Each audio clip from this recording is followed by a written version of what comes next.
dire qu'il y a des entrepreneurs qui font affaire avec des agences de marketing, de production vidéo, qui pensent que ça va révolutionner leur marketing, que ça va tout changer.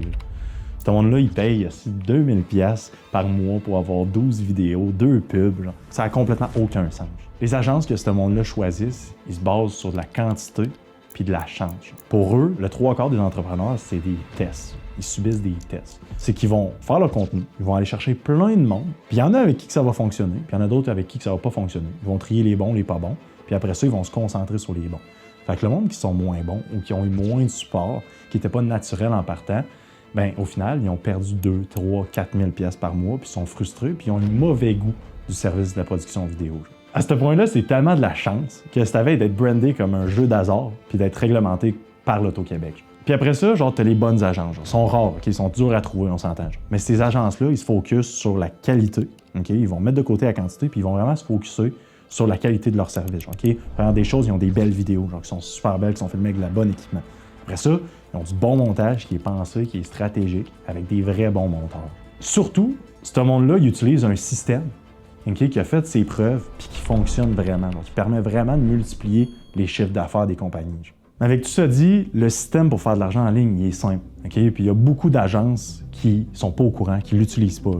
Première des choses, c'est que ton contenu, il doit respecter les 3 étapes de la psychologie de l'acheteur. Puis si vous faites affaire avec une agence marketing, ben vous êtes sûrement déjà au courant. La première étape, c'est ton client, il découvre toi, ton produit ou ta compagnie. Ça, tu fais ça avec du contenu qui est organique, qu'on appelle éducatif, humoristique ou informatif. Tu n'es pas là pour vendre quoi que ce soit. La deuxième étape, c'est que tu veux que ton prospect, il considère ton offre, ton service. Fait que c'est là qu'on va parler de preuve sociale, de bénéfices, puis on va parler vraiment aussi de résultats concrets. Puis la troisième étape, tu veux closer ton client. Fait qu'avec ça, on va parler d'urgence, de rareté, puis on va te faire une offre qui est pensée pour que ça fonctionne. Ça, c'est les 3 étapes de la psychologie de l'acheteur. C'est là que ça devient intéressant, parce que tu peux imaginer un gros entonnoir avec les 3 étapes. Fait qu'au début, c'est la découverte, c'est grand. Après ça, tu descends vers la considération, puis finalement, tu descends vers la conversion. Puis ton but, c'est que ton parcours dans l'entonnoir soit le plus fluide possible pour tes prospects. Puis en passant, c'est autant pour ton contenu vidéo que ton site web. Parce que si tu n'as pas les deux, ou si tu n'en as rien qu'un puis que tu n'as pas l'autre, bien ce qui va arriver, c'est que tes leads, ils vont se refroidir, ils vont te coûter beaucoup plus cher, tu vas en avoir beaucoup moins, puis en plus de ça, tu vas avoir un taux de conversion qui va être ultra bas. Donc, tu vas avoir beaucoup plus de la misère à vendre tes clients. Mais là, la question qui tue, la question qui vaut de l'or, comment tu fais pour faire passer quelqu'un de prospect à client qui achète? Je t'explique. Fait qu'un coup que tu as compris ce que je viens de t'expliquer, c'est important que tu combines le principe que je viens de t'expliquer avec l'outil le plus puissant du marketing, les données. Puis ça, c'est ultra important que tu le comprennes, même si tu as une agence. À la base, il y a 2 types de contenu sur les réseaux sociaux. Tu as 2 voies possibles. Prends des choses, tu as la publicité qui sert à attirer des clients rapidement, puis tu as le contenu organique que tout le monde appelle, qui est découverte, qui sert à récolter des données. Puis faire de la publicité sur les réseaux sociaux sans collecter des données, fait que sans avoir fait de contenu organique, c'est la pire décision que tu peux pas faire. Parce que tu peux t'imaginer que de faire de la publicité sans données, sans contenu organique, c'est comme si tu allais tirer sur une cible devant toi avec les yeux bandés. Genre. Prends des choses, tu vas tirer tout croche, tu vas envoyer ça à la mauvaise place. OK, oui, on est d'accord, on s'entend, tu vas pogner ta cible. Genre. Mais tu vas gaspiller toutes tes balles à mauvaise place.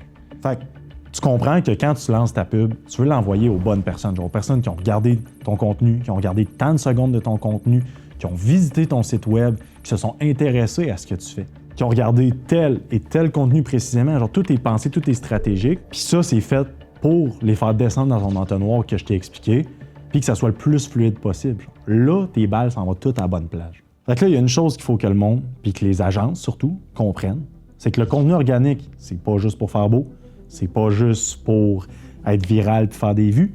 C'est pas juste pour poster à tous les jours. C'est fait pour récolter des données pour ta publicité. Puis si tu penses continuer à faire juste de la publicité, ben encore là, ça sert à rien que tu continues d'écouter nos vidéos, genre, parce que tu n'as rien compris de ce que je viens de t'expliquer. Genre. Ou encore pire, d'attirer des clients. Alors, ça, c'est le plus gros mensonge que vous faites tout vendre. Fait que mec, tu parles avec le vendeur, pense pas que faire 3 mois de contenu organique, c'est ce qui va faire que tu vas maximiser ton retour sur investissement, que tu vas être rentable, puis tu vas multiplier ton chiffre d'affaires. Non, ça va juste t'apporter de la belle notoriété et des belles vues. Fait que ça, même si tu as une agence, tu n'as pas le choix de le comprendre parce que rapidement, tu vas te rendre compte que peut-être que même eux sont pas au courant. Si tu veux arrêter de payer dans le vide pour du contenu, puis ces réseaux sociaux, puis d'avoir zéro retour sur investissement, c'est probablement le point le plus important qu'il faut que tu comprennes, même si tu as un agent. Parce que c'est là que tu vas être capable de te rendre compte si tu as les bonnes personnes qui t'accompagnent pour ça ou non. Et s'il faut que tu changes. Puis surtout si ton marketing s'en va dans la bonne direction. Mais avec tout ça, on vous a fait un cadeau qui est complètement gratuit en passant. On vous a fait un document qui explique vraiment les 3 étapes de l'entonnoir et toutes les informations, toutes les données importantes à collecter, mais surtout comment l'utiliser. Okay? C'est bien beau d'avoir le plan, mais si tu ne sais pas comment le faire, ça ne marchera pas. Donc, avec tout ça, pour tout le monde qui vont commenter le mot entonnoir dans les commentaires, on va vous envoyer ça directement en privé.